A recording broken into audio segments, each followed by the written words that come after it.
खुलुमबाय लोगोफोर। सासे आबादारि सुबुंखौ जुदि थिननाय जायोबा जे नोंथाङा थांनानै स्कुलाव गथ'फोरखौ फोरोंहै, अब्ला बिथाङा मा फोरोंनो हागोन?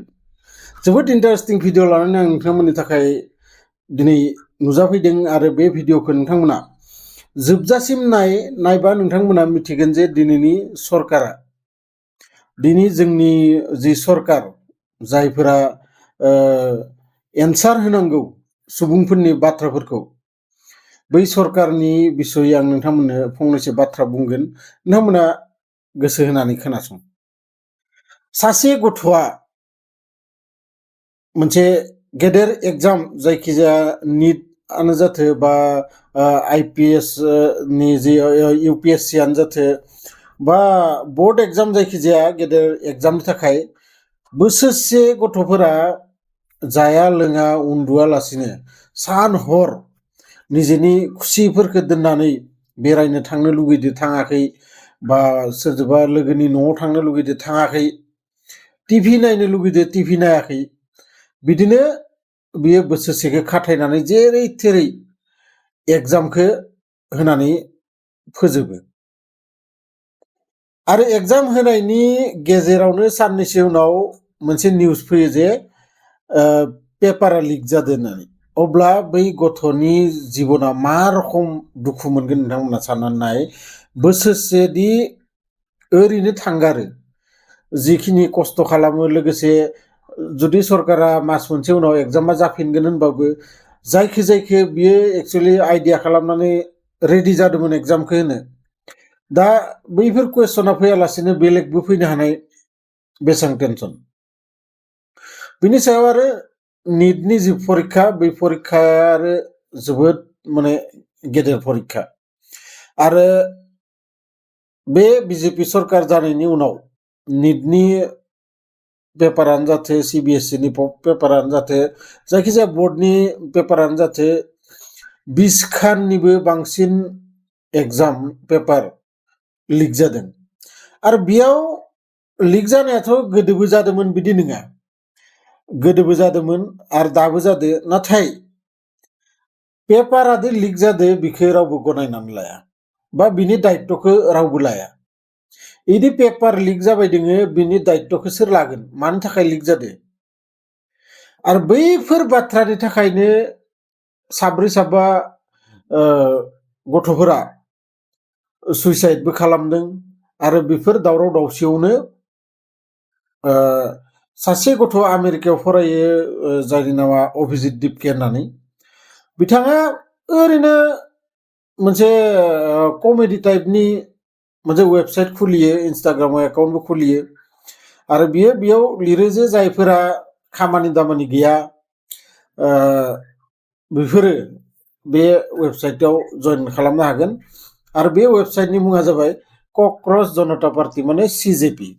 आं सिगांनो बिनि थाखाय बिनि भिडिअ बानायदोंमोन, जायफोरा नायदो नोंथांमोना मिथिगोन। सोरबा सोरबा नकलि पार्टीबो होनदोंमोन।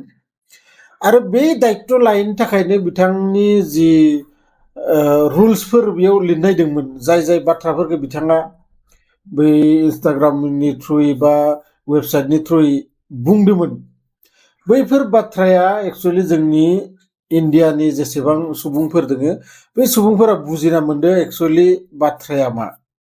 दिनै पेपार लिक जाबाय दोङो, बिनि दायित्वखौ मानो सरकारा लायाखै?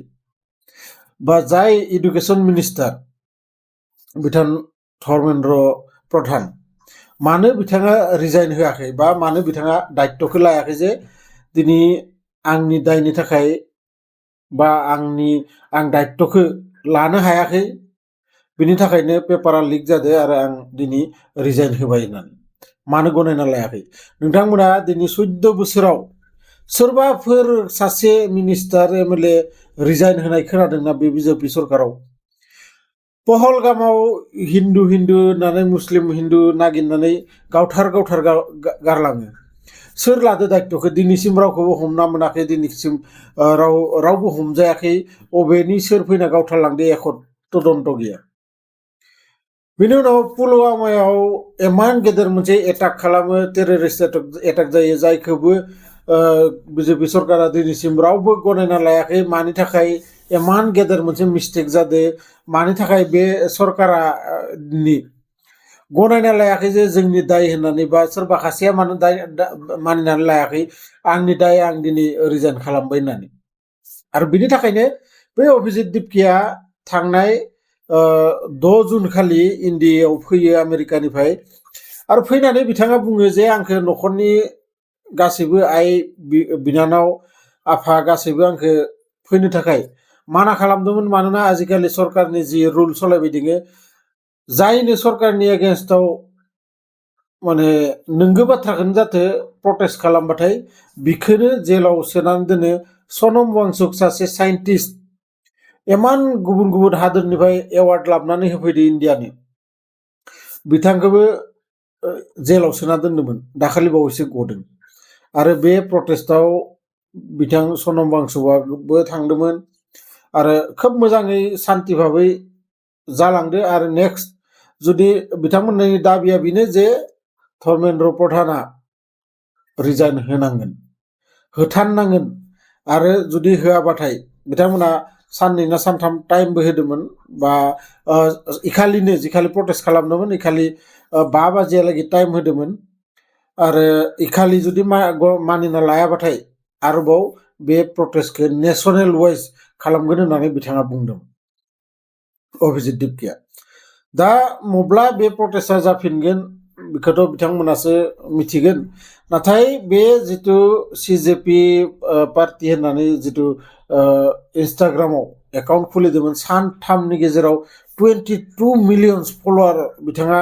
जानानै वर्ल्ड रेकर्ड बानायदो हाइएस्ट माने कुनु फैसा होआलासिनो बा कुनु प्रमोशन खालामालासिनो मोनसे एकाउन्टआ माबोरै इमान स्पिडआव 22 मिलियननिबो बांसिन फलोवार्स जानो हादो बेबो मोनसे साननांगौ बाथ्रा जायखिजाया नोंथांमोना मा सानो बे प्रटेस्टआ मोजांनि थाखाय खालामदों ना माबाफोर गोरोन्थि जादों बा मा टाइपै खालामबा मोजांसिन जागोन नोंथांमोना मदि सरकारखौ बेसेबां मोजां मोनो बेखौबो नोंथांमोना कमेन्ट बक्सआव लिरहरनो हागोन लोगो मोनगोन आं बिदिनो मोनसे इन्टारेस्टिं भिडिअ लानानै नेक्स्ट भिडिअ अब्लासिम गोजोन्थों